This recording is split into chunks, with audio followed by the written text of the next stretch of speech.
సమాజం కావాలి, ప్రభుత్వాలు ప్రతి ఒక్కరు వాళ్ళకి ఏం కావాలనేటువంటి అవకాశాలు కల్పించాలి. మరి వాటి కోసం వాళ్ళకు కావాల్సిన సహకారాన్ని అందించాలి, వారి సమస్యలను పరిష్కరించుకోవడం జరుగుతుంది. మరి ఈ సంవత్సరం కూడా గివ్ టు గెయిన్ అనే ఒక నినాదంతో ఒక థీమ్తో ఈ కార్యక్రమాన్ని నిర్వహించుకుంటున్నాం. మరి ఎప్పుడైనా కూడా ఆ రోజే కాకుండా పెంపొందించి వాళ్ళు స్వయం ఉపాధితో వాళ్ళ కాళ్ళ మీద వాళ్ళు నిలబడే విధంగా అన్ని రకాలుగా వాళ్ళ సహాయ సహకారాలు అందించి ప్రదర్శించే అవకాశాన్ని కలుసుకొని మళ్ళీ ఇంకా ముందుకు పోవాలంటే ఏం చేయాలి, ఎలా చేయాలని అనడానికి సంబంధిత శాఖలను చేసుకోవాలంటే మీరు పారిశ్రామికవేత్తలు కావాలంటే ఏం కావాలి అని సంబంధిత శాఖల నుండి కూడా వాళ్ళని తీసుకొచ్చి ఇక్కడ మీకు మాట్లాడించి వాళ్ళని కూడా పరిచయం చేసి ఒక మంచి వేదికను ఏర్పాటు చేసుకోవడం. అంటే ఇంతకంటే పూర్వం నుండి చూసుకుంటే పురుషులతో సమానంగా మహిళలకు అవకాశాలు లేకపోవడం వల్లనే మరి మహిళలందరూ కూడా ఎందుకు ఈ సమాజ అభివృద్ధిలో ఈ సృష్టి పెరగడానికి మేము కూడా సమానం ప్రపంచవ్యాప్తంగా ఉన్న మహిళలందరూ కలిసి కూడా ఒక ఉద్యమంతో మాకు సమాన అవకాశాలు కావాలి, వేతనంలో సమాన వేతనం కావాలనే ఒక నినాదంతో మనం అంతర్జాతీయ మహిళా దినోత్సవాన్ని ప్రారంభించుకోవడం జరిగింది. Nodal Officer for Ministry of Skill Development for all the schemes related to Government of India skill development initiatives.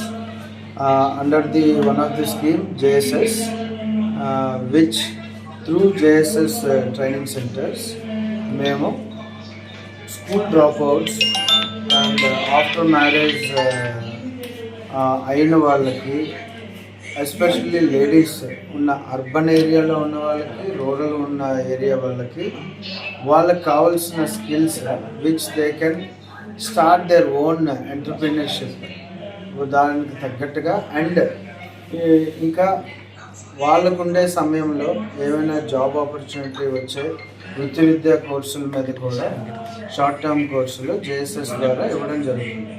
So ప్రతి సంవత్సరం మినిస్ట్రీ ఆఫ్ స్కిల్ డెవలప్మెంట్ ద్వారా జేఎస్ఎస్కి ఇప్పటి వరకు 50 లక్షల వరకు మేము అనేది ఇవ్వడం జరుగుతుంది. ఫర్ 1800 టార్గెట్ ఇయర్లీ ట్రైనింగ్ ఇవ్వడానికి.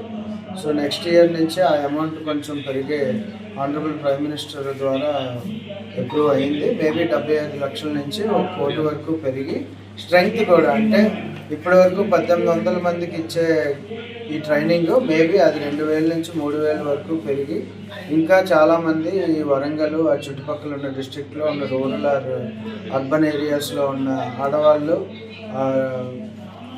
డ్రాప్ అవుట్స్ అయిన వాళ్ళు, ఆ ఫ్యామిలీ ఉమెన్స్ కూడా వాళ్ళ లైఫ్లో వాళ్ళు ఎదగడానికి కావలసిన వృత్తి విద్యా కోర్సుల మీద ఈ అవకాశాన్ని సెంట్రల్ గవర్నమెంట్ ఇస్తున్న అవకాశాన్ని జేఎస్ఎస్ ద్వారా ఉపయోగించుకొని వాళ్ళ లైఫ్లో ఎదుగుతారని మీ మీడియా మిత్రుల ద్వారా 10 మందికి ఇంకా 2-3 డిస్ట్రిక్ట్లకి వెళ్ళి ఇంకా మహిళలు ఇంకా ముందుకు ఎదగడానికి తోడ్పడుతుందని ఆశిస్తున్నాను. ధన్యవాదాలు. వరంగల్ యొక్క పేరెంట్ సంస్థ అయిన Andhra Pradesh productivity council director general Srinivas Reddy. So ఈరోజు జరుగుతున్న జేఎస్ఎస్లో ప్రతి సంవత్సరము 1500 మందికి ట్రైనింగ్ చార్జ్ చేసిన తర్వాత వాళ్ళకి సర్టిఫికేట్ డిస్ట్రిబ్యూషన్ ఎవ్రీ మార్చ్లో అంటే అది కూడా ఒక యూనివర్సిటీలో కోర్స్ అయిపోయిన తర్వాత సర్టిఫికేట్ పొందుతున్నటువంటి ఉత్సాహాన్ని వాళ్ళకి కల్పించాలని గ్రాడ్యుయేషన్ డే మేము అంటే కాన్వకేషన్ డేస్ అలా కండక్ట్ చేస్తున్నాము. ఈ కాన్వకేషన్ డేలో ఈరోజు 1800 మహిళలు సుమారు 7 నుంచి 8 కోర్సులలో వాళ్ళు శిక్షణ పొంది వాళ్ళు ఈరోజు ఆ శిక్షణ కంప్లీట్ చేసిన సర్టిఫికేషన్స్తో పాటు వాళ్ళు పెట్టిన అంటే వాళ్ళు స్థాపించిన సెల్ఫ్ ఎంప్లాయ్మెంట్ యూనిట్స్ యొక్క స్టాల్స్ కూడా ప్రదర్శించడం జరిగింది. మహిళా పారిశ్రామికవేత్తలుగా జరగడం జరిగింది. ఇందులో నుంచి ప్రతి సంవత్సరం ఒక 200 ఈ 1800లో 2000 మంది మహిళలు 200 మెంబర్స్ మహిళలు మహిళా సాధికారత పొంది వాళ్ళు మైక్రో ఎంటర్ప్రైజెస్ కూడా ప్రమోట్ చేసుకొని వాళ్ళు సూక్ష్మ మైక్రో ఎంటర్ప్రైజ్గా వాళ్ళు రిజిస్ట్రేషన్ చేసుకొని మైక్రో ఎంటర్ప్రైజర్స్ కూడా తయారవుతున్నారు. సో ఈ పారిశ్రామికవేత్తలకు ప్రతి సంవత్సరం కూడా మేము ఒక ఉమెన్స్ డేని అంతర్జాతీయ మహిళా దినోత్సవాన్ని పురస్కరించుకొని ఈరోజు వాళ్ళకి ప్రోత్సాహం మరియు కొంతమంది మహిళలకు సన్మానం చేయడం జరిగింది.